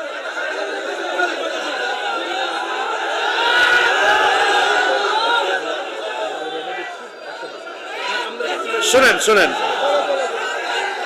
প্রিয় ভাইয়েরা বসেন, প্রিয় ভাইয়েরা বসেন বসেন। আপনারা উত্তেজিত হবেন না, আপনারা উত্তেজিত হবেন না। প্রিয় ভাইয়েরা বসেন বসেন, আপনারা উত্তেজিত হবেন না, বসেন। আসলে সবকিছুরই একটা নিয়ম কানুন আছে, তো আপনাদেরকে বুঝতে হবে। ঠিক আছে, বসেন বসেন। আপনাদের দিলে খোরাক রয়েছে সেটা আমরা জানি, সেটা আমরা জানি, সেটা আমরা বুঝি। বসেন প্রিয় ভাইয়েরা, বসেন। আলোচনা আমি শেষ করে দিচ্ছি, বসেন। প্রিয় ভাইয়েরা, আমার কথাগুলো শুনেন আপনারা। আমি আপনাদের মেহমান কিনা? আমি আপনাদের মেহমান কিনা? তাহলে বসেন। আমি তো শেষ করার আগে কয়েকটা কথা বলবো কিনা? তাহলে বসেন। শুনতে চান তো? প্রশাসন আমাদের দুশমন নয়, প্রশাসন আমাদের দুশমন, প্রশাসন আমাদের বন্ধু। এখানে দায়িত্বশীল যারা রয়েছেন তারা যদি আন্তরিকভাবে চেষ্টা করেন তাহলে প্রশাসনের ভাইদের সাথে কথা বলে হয়তো তারা চাইলে সময় বাড়াতে পারতেন, এটা আমরা বিশ্বাস করি। কারণ এখানে স্বয়ং উপজেলা ভাইস চেয়ারম্যান মহোদয় উপস্থিত ছিলেন, অনেক নেতৃবৃন্দও ছিলেন। হ্যাঁ, বসেন আপনারা। 10টায় যদি সময়, 10টা পর্যন্ত সময় যদি থাকতো তাহলে আপনারা আমাকে 9টার আগে উঠাতেন। তো এইরকম করে আমিও আসলে এরকম জানলে আমি নিজেই আসতাম না মাহফিলে। বুঝতে পেরেছেন? বসেন, আমি অনেক কষ্ট করে। বসেন প্রিয় ভাইরা, উশৃঙ্খলতা করবেন না, বসেন।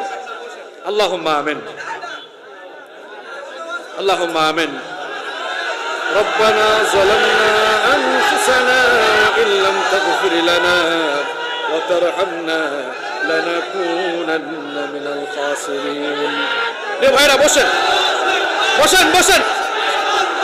প্রিয় ভাইরা, প্রিয় ভাইরা বসেন। আপনাদের নেতৃবৃন্দ বসে আছেন, তাদেরকে সম্মান করেন। বসেন প্রিয় ভাইরা, বসেন, বসেন।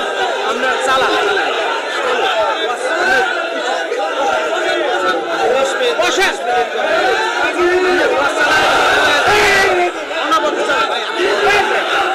বসেন,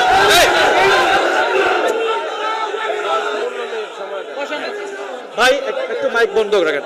প্রিয় ভাইয়েরা, আপনারা যে সচেতন মানুষ, সেই সচেতনতার বহিঃপ্রকাশ ঘটান। এভাবে যে উশৃঙ্খলতা করছেন এটা ঠিক না। বসেন প্রিয় ভাইয়েরা, বসেন। কর্তৃপক্ষ বলেছেন বসেন, কর্তৃপক্ষ অনুমতি দিয়েছেন। বসেন, বসেন।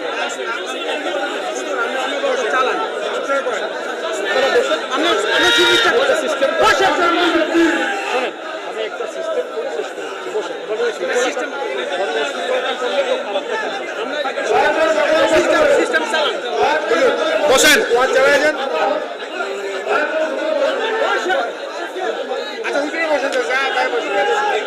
বসেন প্রিয় ভাইরা, বসেন।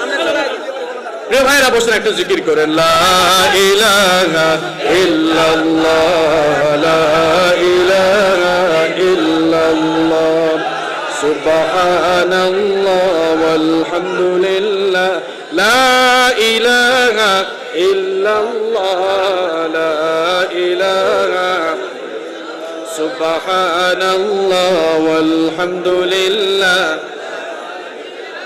বসেন প্রিয় ভাইয়েরা, আলোচনা চলবে। বসেন, বসেন আপনারা, বসেন, শান্ত হয়ে বসেন। প্রিয় ভাইয়েরা বসেন, আলোচনা চলবে, আপনারা বসেন, শান্ত হয়ে বসেন। বসেন প্রিয় ভাইয়েরা, বসেন, বসেন। জিকির করেন। লা ইলাহা ইল্লাল্লাহ, লা ইলাহা, লা ইলাহা ইল্লাল্লাহ মুহাম্মাদুর রাসূলুল্লাহ সাল্লাল্লাহু আলাইহি ওয়াসাল্লাম। প্রিয় ভাইরা,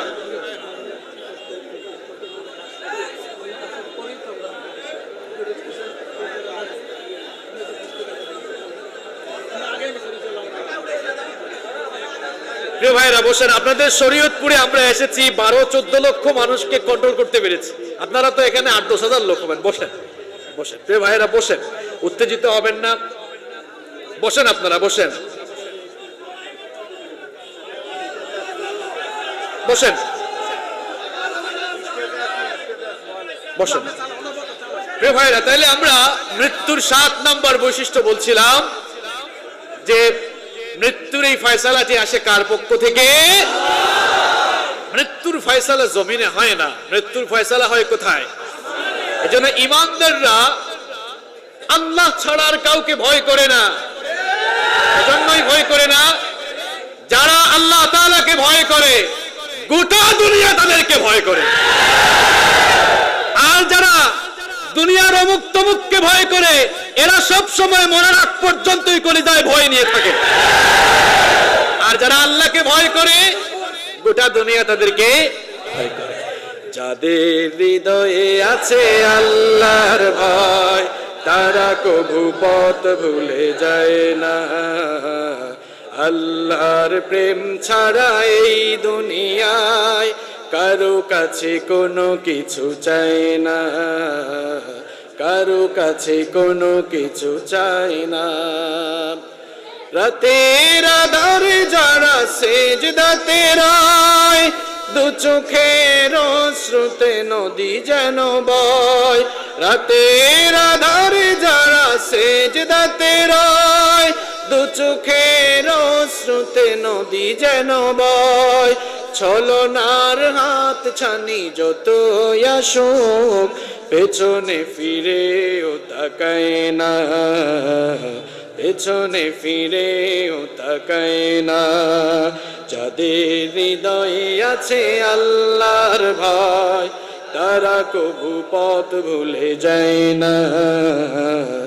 আল্লাহর প্রেম ছাড়া এই দুনিয়ায় কারো কাছে কোনো কিছু চায় না, কারো কাছে কোনো কিছু চায় না। বলেন আলহামদুলিল্লাহ। এটা আপনারাও ঠান্ডা। এখানে আপনাদের এলাকা মুরব্বীরা বসে আছেন, এই মুরব্বীদেরকে যদি আপনারা সম্মান না করেন, এক সময় তো আপনারা মুরব্বী হবেন, ঠিক কি না?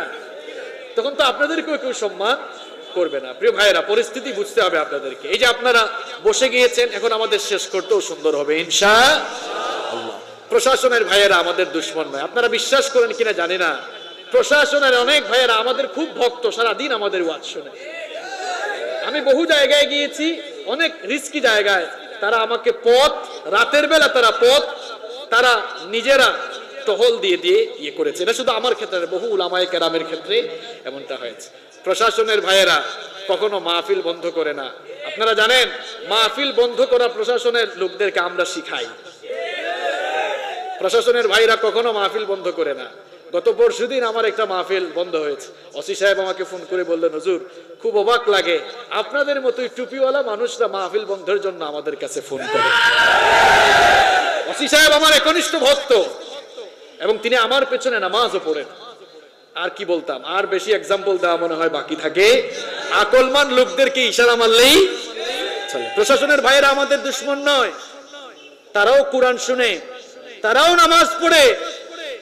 আপনারা যেরকম ওয়াজ শুনতে আসেন, বহু প্রশাসনের ভাইদেরকে পেরেছি, তারাও তাদের পুলিশের ড্রেসটা খুলে তারাও কিন্তু চাদর মুড়ি দিয়া মাহফিলে চলে আসে। কোরআনের প্রতি ভালোবাসা না থাকলে আসতো না। তারাও কোরআনকে ভালোবাসে। আল্লাহ সবাইকে কবুল করে নাও। মৃত্যুর 7টা বৈশিষ্ট্য বললাম। মৃত্যুর 8 নাম্বার বৈশিষ্ট্য হচ্ছে, মৃত্যু আসার জন্য কোনো সিরিয়াল নেই। There is no serial of death. মৃত্যুর কোনো সিরিয়াল। পৃথিবীতে আসার জন্য সুন্দর সিরিয়াল আছে, কিন্তু পৃথিবী থেকে যাওয়ার কোনো সিরিয়াল নাই। পৃথিবীতে আসার জন্য কত সুন্দর সিরিয়াল আছে। প্রথমে আসেন দাদা, তারপরে বাবা, এরপরে দাদার ঘরে নাতি আসে। এইরকম দুনিয়াতে আসার সুন্দর সিরিয়াল আছে, কিন্তু দুনিয়া থেকে যাওয়ার কোনো সিরিয়াল নাই। মাঝে মাঝে এমন করুণ দৃশ্য দেখা যায়, নাতির লাশ দাদা কবরে নামায়। এই মৃত্যু আপনার কাছে আসবে, এটা থেকে আপনি বাঁচতে পারবেন। যেহেতু সময় সংক্ষিপ্ত, আমি আর 2টি কথা বলে শেষ করব। মৃত্যু এবার কিভাবে হবে, মৃত্যুর যন্ত্রণাটা কিরকম হবে সেটা বলি, আজকের আলোচনা শেষ হবে ইনশাআল্লাহ। মৃত্যু যন্ত্রণা এটা সাধারণ কোনো যন্ত্রণা নয়। পেটে ব্যথা হইলে ওষুধ আছে, মাথা ব্যথা হইলে ওষুধ আছে, ডায়াবেটিক্সে হইলেও চিকিৎসকের কাছে গিয়ে অল্প হইলেও মেডিসিন পাওয়া যায়। মৃত্যুর যন্ত্রণা আসলে কোনো ট্যাবলেট আর ওষুধ দিয়েও লাভ হবে। ওয়াজাআত সাকরাতুল মাউত বিল হাক্কি যালিকা মা কুনতা মিনহু তাহিদ। এই মৃত্যুর সাকরাত, মৃত্যুর এই যন্ত্রণা তোমার কাছে আসবেই আসবে, এটা থেকে তুমি বাঁচতে পারবে। বিশ্বনবী সাল্লাল্লাহু আলাইহি ওয়াসাল্লামের প্রখ্যাত সাহাবী শাদ্দাদ বিন আউস রাদিয়াল্লাহু আনহু বলেছেন, মৃত্যু যন্ত্রণা কত ভয়ঙ্কর হবে শোনো। মৃত্যু যন্ত্রণা খুব সাংঘাতিক যন্ত্রণা। কোন জীবিত মানুষকে যদি করাত দিয়ে চিরে দ্বিখণ্ডিত করে ফেলা হয়, জীবন্ত কোনো মানুষকে যদি ছুরি কিংবা কাঁচি দিয়ে যদি তার শরীরের চামড়াগুলো ছিঁড়ে ফেলা হয়, কিংবা কোনো জীবিত মানুষকে যদি উত্তপ্ত পাতিলের তলায় ফেলে দেওয়া হয়, সে আর কি এমন যন্ত্রণা পাবে? তার চেয়েও আরো মারাত্মক যন্ত্রণা হবে মানুষের মৃত্যুকালীন যন্ত্রণা। আল্লাহু আকবার। বিশ্বনবী সাল্লাল্লাহু আলাইহি ওয়াসাল্লামের প্রিয় সাহাবী আনাস বিন মালিক রাদিয়াল্লাহু আনহু বলেছেন, মালাকুল মউতের থাবা মালাকুল মাউতের মৃত্যুকালীন সময়ের আযাব এত ভয়ঙ্কর হবে, এই পৃথিবীর 1000 তরবারি দিয়ে কাউকে আঘাত করে পিস পিস করে ফেললেও সে আর কি এমন যন্ত্রণা পাবে, এর চেয়েও আরো মারাত্মক যন্ত্রণা মানুষ মৃত্যুর সময় অনুভব করবে। আল্লাহ আকবার। সেই মৃত্যু সম্পর্কে আপনি গাফেল হয়ে আছেন। আমর ইবনুল আস রাদিয়াল্লাহু আনহু মৃত্যুর বিছানায়, তার ছেলে আব্দুল্লাহ বিন আমর ইবনুল আস রাদিয়াল্লাহু আনহু বললেন, ওগো আমার বাবা, মৃত্যুর সময় আপনার এখন কেমন যন্ত্রণা অনুভব হচ্ছে? আমর ইবনুল আস রাদিয়াল্লাহু আনহু বললেন, প্রিয়তম ছেলে আমার, শোনো, আমার কাছে মনে হচ্ছে পাহাড় দিয়ে আমাকে চেপে ধরে রাখা হয়েছে। আমার কাছে মনে হচ্ছে আমার পেটের ভেতরে কাঁটা জমে আছে, আর কোন শক্তিশালী মানুষ তার হাত আমার গলা দিয়ে পেটের ভেতরে ঢুকিয়ে সেই কাঁটাগুলোকে টেনে হিচড়ে বের করছে। এত যন্ত্রণা আমার অনুভব হচ্ছে। আমার ছেলে শোনো, আমার কেমন যন্ত্রণা লাগছে। আমার কাছে মনে হচ্ছে সুই দিয়ে ছিদ্র করে করে আমার জানটাকে বের করা হচ্ছে। আমার কাছে মনে হচ্ছে আকাশ আর জমিনকে আল্লাহ এক করে ফেলেছেন, আকাশ আর জমিনকে এক করে মাঝখানে আমাকে পিষে ফেলা হচ্ছে, এমন যন্ত্রণা আমার অনুভব হচ্ছে। আল্লাহু আকবার। নবীর উম্মত, ভালো করে শুনেন, আমাদের নবী রাহমাতুল লিল আলামিন বিশ্ব নবী মুহাম্মদুর রাসূলুল্লাহ সাল্লাল্লাহু আলাইহি ওয়াসাল্লামের ওফাতকালীন সময়ে তার কেমন অবস্থা হয়েছে ভালো করে শুনেন। বিশ্ব নবী সাল্লাল্লাহু আলাইহি ওয়াসাল্লাম ওফাতের আগে, ইন্তেকালের আগে চরম ভাবে অসুস্থ হয়ে গেলেন। দাঁড়াতে পারেন না, হাঁটতে পারেন না, বসতে পারেন না, চলতে পারেন না। দুজন সাহাবীর কাঁধের উপরে ভর করে বহু কষ্ট করে মসজিদে নববীতে হাজির হয়েছেন, খুতবা দিয়েছেন, ইমামতি করেছেন। খুতবা দিতে গিয়ে বললেন আল্লাহ তাআলা এই দুনিয়ায় তার এক বান্দাকে দুনিয়ার সকল সম্পদ দিতে চেয়েছিলেন, আর সেই বান্দা দুনিয়ার সকল সম্পদকে ত্যাগ করে তার মালিকের সাথে দিদার লাভকে পছন্দ করেছেন। খুতবায় যখন আমার নবী এই কথা বললেন, এই কথা শুনেই বিশ্ব নবীর প্রিয় সাহাবী আবু বকর রাদিয়াল্লাহু আনহু বাচ্চা শিশুর মতো কান্নাকাটি শুরু করে দিলেন। অন্যান্য সাহাবীরা বললেন, আমার নবী কার না কার কথা বলেছেন, কিন্তু আপনি কাঁদেন কেন? আল্লাহর নবীর প্রিয় সাহাবী আবু বকর রাদিয়াল্লাহু আনহু তখন বললেন, ও আল্লাহর নবীর সাহাবীরা, তোমরা হয়তো জানো না, আল্লাহর নবী বক্তব্যে যার কথা বলেছেন, এই দুনিয়ার সকল সম্পদ তো আল্লাহ তার হাবিবকেই দিতে চেয়েছিলেন, আর তিনি সকল সম্পদকে ত্যাগ করে মালিকের দিদার লাভকে পছন্দ করেছেন। মানে হচ্ছে আল্লাহর নবী অচিরেই আমাদের কাছ থেকে চলে যাবেন, আমরা নবী থেকে এতিম হয়ে যাব। আল্লাহু আকবার। এই জন্য আবু বকর রাদিয়াল্লাহু আনহু বাচ্চা শিশুর মতো কান্না করছিলেন। বিশ্ব নবী নামাজ শেষ করে ঘরের ভেতরে চলে গেলেন। ঘরের ভেতরে যাওয়ার পর সেদিন তার জ্বরের মাত্রা বেড়ে গেল, কখনো হুঁশ কখনো বেহুশ এমন অবস্থা। মাগরিবের নামাজেও সেদিন বিশ্বনবী ইমামতি করেছিলেন। এরপরে বিশ্বনবী যখন ঘরে আসলেন, আল্লাহর নবী একবার হুঁশ আসে, আরেকবার হুঁশ চলে যায়। জ্বরের মাত্রা বেড়ে গেল, এভাবে একবার হুঁশ আসে, আরেকবার হুঁশ চলে যায়। এরকম অবস্থার মধ্য দিয়ে এশার আযান হয়ে গেল। এশার আযান যখন হয়ে গেল, সাহাবায়ে কেরাম রিদওয়ানুল্লাহি তাআলা আলাইহিম আজমাইন নামাজের জন্য অপেক্ষা করছেন, কিন্তু বিশ্বনবী তো বেহুশ হয়ে পড়ে আছেন। আমাদের মা আম্মা জানা আয়েশা রাদিয়াল্লাহু আনহা বলছেন, এমন সময় আল্লাহর নবীর হুঁশ ফিরে আসলো। আল্লাহর নবী আমাকে জিজ্ঞেস করলেন, ওগো আয়েশা, এখন কোন সময়? আমরা বললাম, ওগো আল্লাহর নবী, এখন তো এশার আযানের সময়, এশার আযান হয়েছে, এশার নামাজের সময় হয়েছে, আপনার সাহাবীরা আপনার জন্য অপেক্ষা করছে। আম্মা জানা আয়েশাকে বিশ্বনবী সাল্লাল্লাহু আলাইহি ওয়াসাল্লাম বললেন, ওগো আয়েশা, ওযুর জন্য পানি নিয়ে আসো, আমি মসজিদে নামাজে যেতে চাই। আয়েশা রাদিয়াল্লাহু আনহা পানি নিয়ে আসলেন। বিশ্বনবী সাল্লাল্লাহু আলাইহি ওয়াসাল্লাম যখনই ওযু করতে যাবেন, আবার তিনি বেহুশ হয়ে পড়ে গেলেন। বিশ্বনবী এভাবে বহুক্ষণ বেহুশ অবস্থায় পড়ে রইলেন। কিছুক্ষণ পর আবার যখন হুঁশ চলে আসলো, আমার নবী জিজ্ঞেস করলেন, আয়েশা গো, এখন কোন সময়? আম্মা জান আয়েশা বললেন, ওগো আল্লাহর নবী, এখন তো এশার সময়। আপনারা বসেন, এই গাড়ির সাউন্ডটা আমার, বসেন, আমার ড্রাইভার গাড়ি নিয়ে আসতেছে, বসেন, আমার গাড়ির সাউন্ডটাই এমন, ভয় পাইয়েন না আপনারা, বসেন। বসেন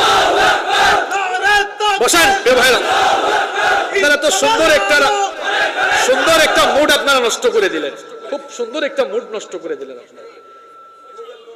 স্লোগান না, শোনেন কথা শুনে বললাম তো, আপনারা ভয় পায়েন না, বসেন।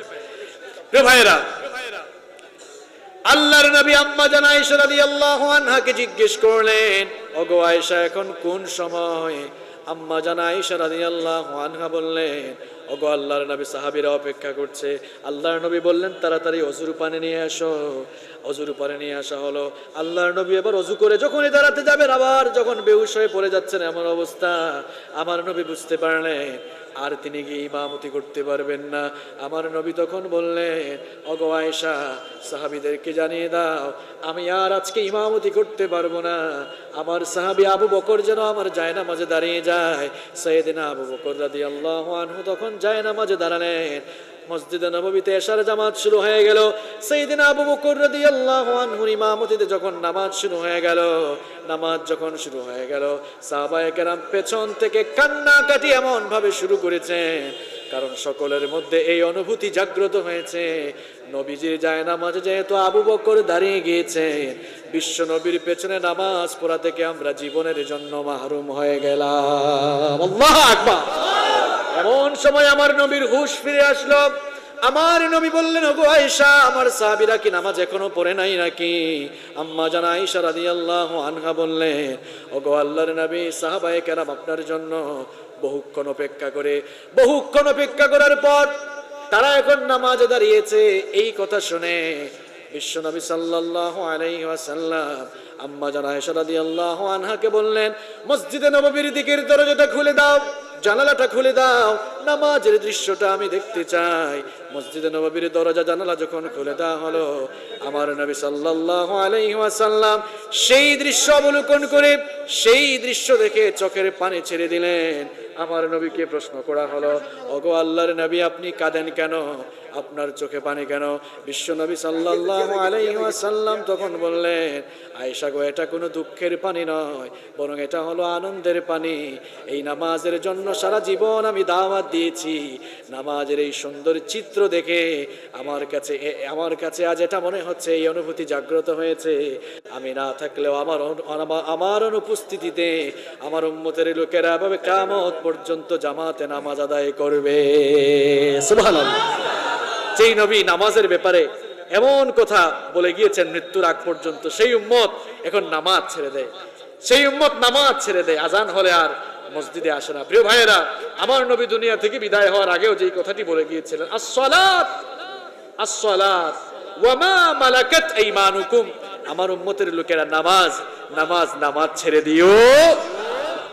সম্মানিত ভাইয়েরা, মৃত্যুর যে 8টি বৈশিষ্ট্যের কথা আমি আপনাদের সামনে তুলে ধরলাম, এই মৃত্যুকে সবসময় আপনারা স্মরণে রাখবেন। এই মৃত্যুকে যদি আপনারা স্মরণে রাখতে পারেন, আর মৃত্যুর ভয় যদি অন্তরে থাকে, মৃত্যুর ভয় মানে এই না যে মৃত্যুকে ভয় করবেন, অর্থাৎ মৃত্যুকে স্মরণে রাখবেন। মৃত্যুকে স্মরণে রাখলে সকল অন্যায় থেকে, হারাম থেকে বেঁচে থাকা সম্ভব হবে। আসুন মৃত্যুর কথা স্মরণ করে আমরা আমাদের জীবনটাকে আখিরাত মুখী করে গঠন করি। আল্লাহর নবীকে প্রশ্ন করা হয়েছিল, মান আকিয়াসুন নাস ওয়া আহজাবুন নাস, ওগো আল্লাহর নবী সবচেয়ে বুদ্ধিমান কে, সবচাইতে চালাক কে? এই প্রশ্ন আপনাকে করলে আপনি তো জবাব দিবেন, হুজুর যে কম বয়সে বেশি টাকা কামাই ফেলে, এটা আপনার জবাব। কিন্তু আমার নবী বললেন, আমার সাহাবী শোনো, সবচেয়ে বুদ্ধিমান সেই লোক যে সব সময় বেশি বেশি মৃত্যুর কথা স্মরণ করে, এবং মৃত্যুর কথা স্মরণ করে যে ব্যক্তি তার জীবনটাকে গঠন করে, সেই লোকটাই হচ্ছে সবচাইতে বুদ্ধিমান লোক। এজন্য প্রিয় ভাইরা, আসুন মৃত্যুর কথা স্মরণ করে আমরা সবাই আখিরাতের জবাবদিহিমূলক একটি জীবন গঠন করি, আমরা জান্নাতি একটি জীবন গঠন করি। আল্লাহ তাআলা আমাকে সহ আপনারা যারা কষ্ট করে দূর দূরান্ত থেকে এসেছেন, আপনাদের সকলকে যেন সেই তৌফিক আল্লাহ তাআলা দান করেন। আমরা সবাই বলে আমিন। মাহফিল কমিটির কোনো বক্তব্য থাকলে আমরা শুনবো, না থাকলে আমরা সরাসরি মোনাজাতের দিকে চলে যাব। মোনাজাতের দিকে আচ্ছা, সবাই আলহামদুলিল্লাহ পড়েন। আপনাদের এলাকার রাজনৈতিক নেতৃবৃন্দ, প্রশাসনের ভাইয়েরা যে পরিমাণ সাপোর্ট আপনাদেরকে দিয়েছেন, যে পরিমাণ সহযোগিতা আপনাদেরকে করেছেন, সেজন্য তারা নিঃসন্দেহে প্রশংসার দাবি রাখেন, ঠিক কিনা? তারা যেভাবে সার্বিক সহযোগিতা করেছেন, আল্লাহ তাআলা যেন তাদের সকলকে উত্তম জাযা দান করেন। আমরা সবাই বলি আমিন।